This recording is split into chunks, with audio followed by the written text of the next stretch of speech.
Hi students, coming to the next topic is the physiological functions of organs.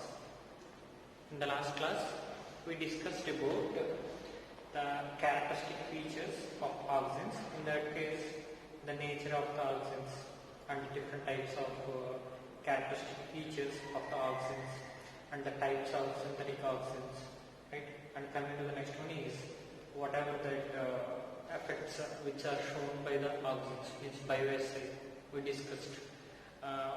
Some of the scientists' explanation we have discussed, right? In that case, we discussed about that phototropism effect, means the coleoptiles presence of organs showing bending towards the light direction. The coleoptile parts bending towards the light direction. We explained, right? We discussed in the last class. And coming to the next topic is the physiological functions of organs. Physiological functions of organs. So in that case, we are discussing about the different functioning capacity of organs or different functional activities of organs. Different functional activities of organs. Here, the very first one is the apical dominance. Apical dominance. Whatever the organs are there, that organs, right? That organs shows the apical dominance. So what is apical dominance? Remember, all of you, this is the one of the plant. This is the one of the plant. See, the plant tip pod shows the continuous growth. The plant tip pod shows the continuous growth. At the same time, inhibit the lateral branches growth. Inhibits the lateral branches growth.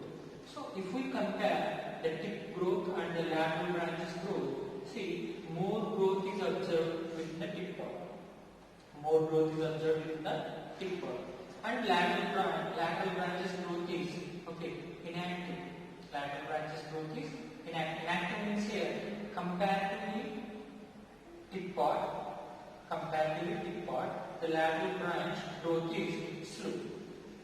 So why here growth is like that? See, dominance of apical bud on the lateral branches. Dominance of apical bud on lateral branches. The characteristic feature is called as apical dominance. Apical dominance. We know the one of the best example, Christmas plant is there. So the Christmas plant, always the tip pod is growing and the lateral branches are there.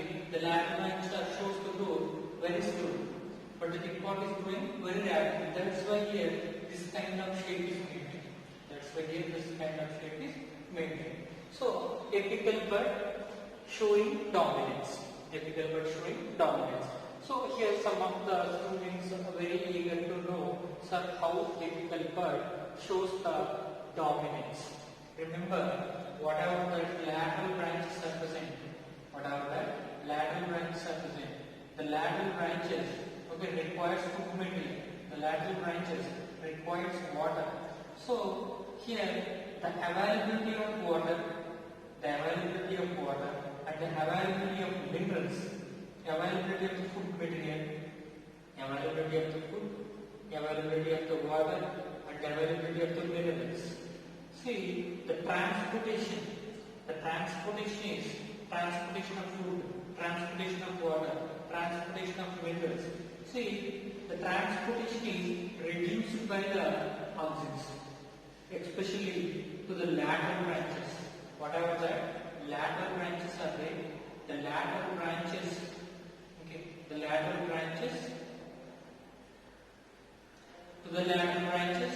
the food transport, water transport, mineral transport is reduced by the organs. Once the food, water, minerals, all these are reduced, the transportation is reduced. So lateral branch shows the less growth. So the tip pod is continuously growing. So here there is an physiological functions. The very first one is the apical dominance, right? See the apical bud showing the dominance by the inhibition of transportation of water, minerals and the food to the lateral branches, right? So here, so this one is called as apical dominance. This one is called as apical dominance. So presence of auxins, the plant showing that apical dominance. So this is the best example, right? And see whatever that apical dominance plants are there. So we are cutting the tip parts of the plants. We are cutting the tip parts of the plants. For suppose one of the tea plant is there. So the tea plant, we need leaves. In the tea plant, we need leaves. The leaves are collected, leaves are dried and powdered. Then that is nothing but tea powder. Economically, the tea powder is a very good source and very important, right? So what I am telling here, whatever the tea plants are there, the tea plant also shows the apical dominance. The tea plants also shows the apical dominance. If the tip parts are grown, number of leaves are less. So the yield also decreased. So in the tea plants, the farmers are doing one process. That one is called as pruning. The process is called as pruning. And this one is also called hedge making. This one is also called hedge making. So what is pruning or hedge making? Pruning or hedge making is nothing but cutting off tip parts. Cutting off tips. Whatever that plant, this is the plant. If the tip part is cutted here, then the lateral branches are grown. If the lateral branches are grown, more number of leaves are produced. So within the tea plant cultivation and some of the plants cultivation, so in that case the leaves are source or leaves are required for the business purpose. So in that case, one of the best examples is the tea plant, right? So the process is called as pruning, and this one is also called hedge making, means cutting off tip parts. So if the tip parts are cutted, lateral branches, more number of lateral branches are produced. More amount of leaves are produced. That is nothing but more number of leaves are produced. So that one is called as apical. Initially this one is called as apical dominance. So apical dominance we are avoiding in certain cases by the cutting of tip parts. The process is called as pruning, and the next one is called as hedge making. Right? So that is about that apical dominance. And coming to the next one is root initiation process. One of the plant is there. This is the plant. Right? This is one of the plant. This is the plant. Right? So the plant growing. The plant is growing. So normally leaves are present here. Right? So root initiation process. Some of the auxins are collected, like IBA, indole butyric acid, and naphthalene acetic acid. So very low concentration of auxins applied on the surface of the stem. Right? So once the very low concentration of auxins are applied on the surface of the stem, which produces the roots. So external application of auxins on the surface of the stem, which are supporting for the production of roots. So if we cut the plant here, this part is act as new plant. So auxins application of auxins on the stem pod supporting for the vegetative propagation. Vegetative propagation, right? So vegetative propagation is nothing but the reproduction process. That is one kind of asexual reproduction process, right? So where this method we are using, we know horticulture, cultivation of economically important plants, simply nurseries. In nurseries, this application is very good source for the production of more number of plants. Okay, that is about the root initiation process. So the roots, especially the roots are initiated, the roots initiation, right? The roots are initiated by the application of IBA and NAA. Right? And coming to next is the potato dormancy. We know dormancy means inactive state. Dormancy means here inactive state. By the application of malic hydrazide and NAA. Malic hydrazide and NAA. Remember, some of the auxins which are sprayed on the surface of the potato tuber.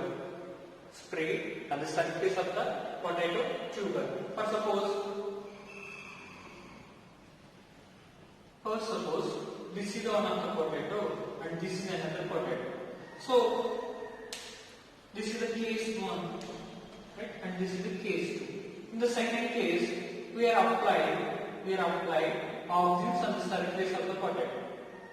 So once we apply auxins on the surface of the potato, here lateral buds are not formed. Lateral buds are not formed. Here lateral buds are not produced. Here lateral buds are not produced. So in the first case, we are not applying here auxins. We are not applying here auxins, which produces the lateral buds. Once the lateral buds are produced, the economical value of tubers will be reduced. Once the lateral buds are produced, the economical value of lateral buds will be reduced. Right? So the problem is here avoided by the application of auxins on the surface of the potato tubers. So malic hydrazide and naphthalene acetic acid induces dormancy, especially prevents the lateral buds formation, So then what is the use? Storage.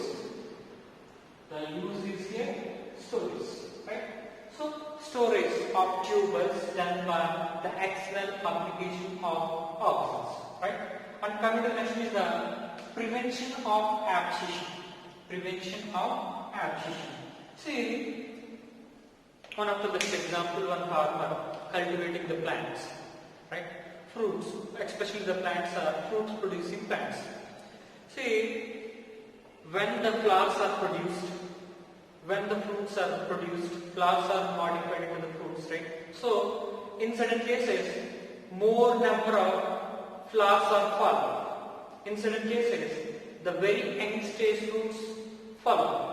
So the problem is avoided by, the fruit falling and the flower falling is avoided by the application of auxins, by the spraying of auxins. Sir, what do that auxins? For suppose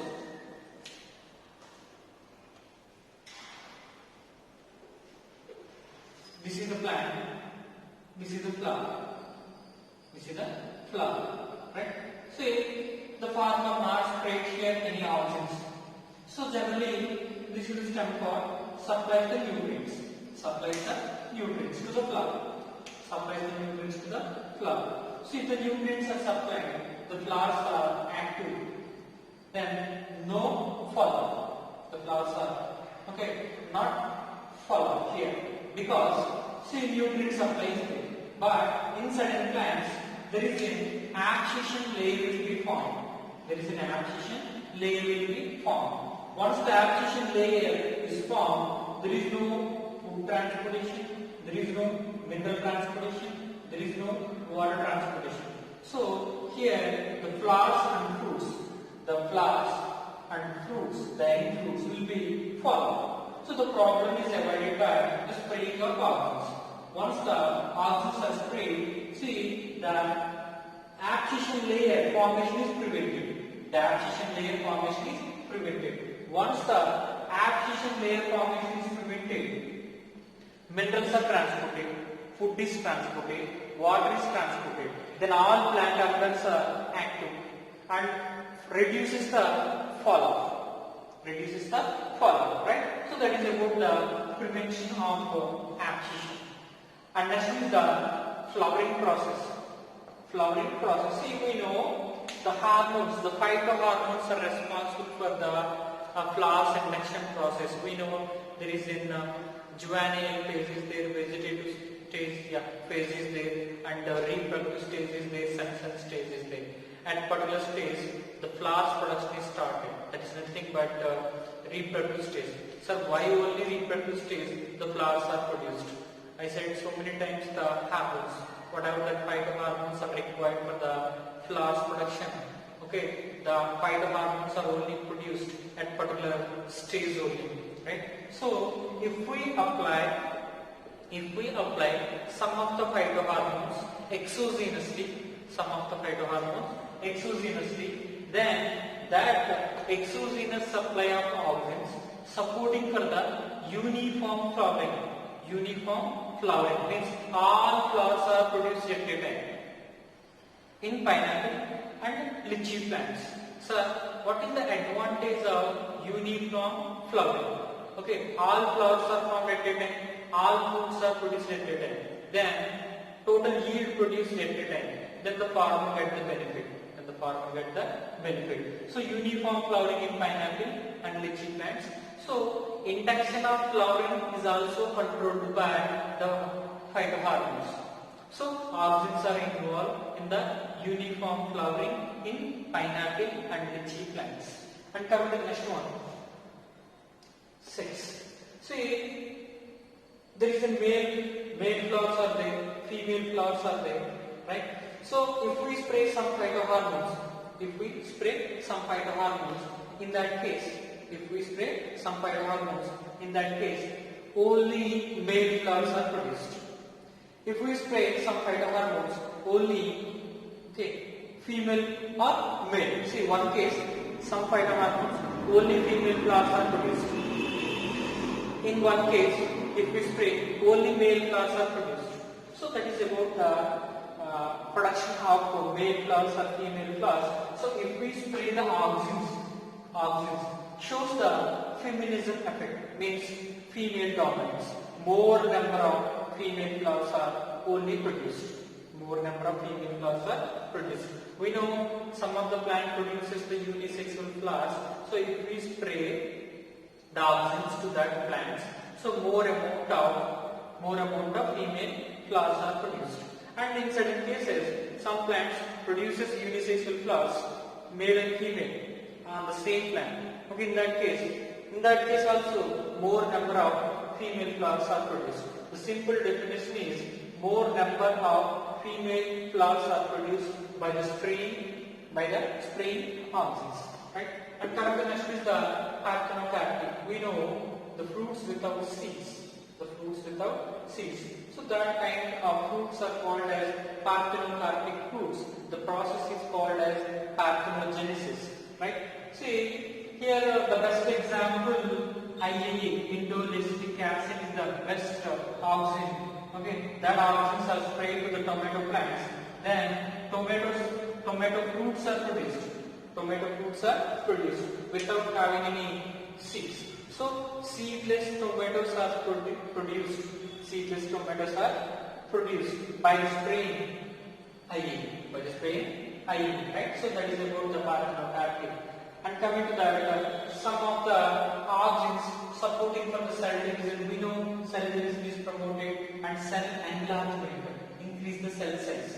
And actually the xylem differentiation means we know about the xylem is there, the xylem is also producing from the normal cells. Whatever the meristematic cells are there, the meristematic cells are divided and the meristematic cells are differentiated into xylem.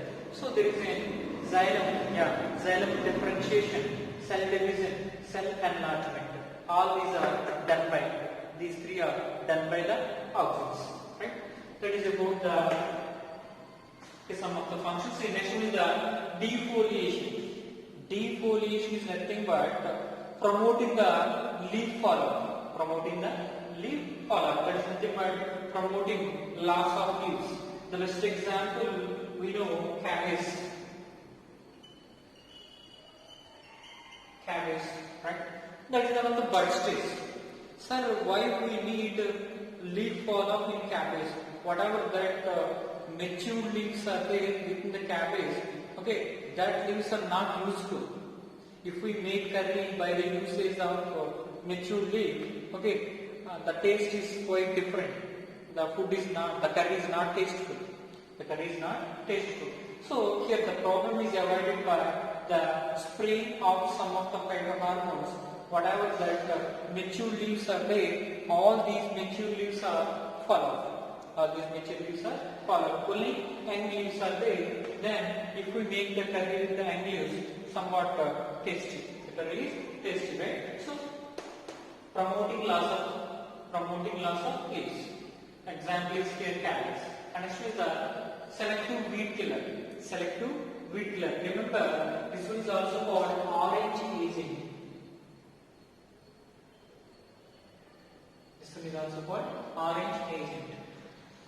See, orange agent means it's nothing but weed killer. Orange agent means here weed killer. Auxins act like an herbicide or weed killer. See, some of the auxins, if we spray the auxins, especially whatever the plants which are having broad leaves, see the effect is majorly seen in dicots. The dicots which are having broad leaves. So if we spray some of the auxins to the broad leaves contain dicot plants, the plants will be dead, or the plants will be killed, or the plants eradicated. The plants are eradicated by the spraying of auxins. See the examples are here: 2,4-dichlorophenoxyestic acid and 2,4,5-trichlorophenoxyestic acid. See, these are the agents.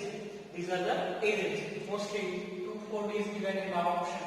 2,4-D is also called which type of agent? Orange agent, right?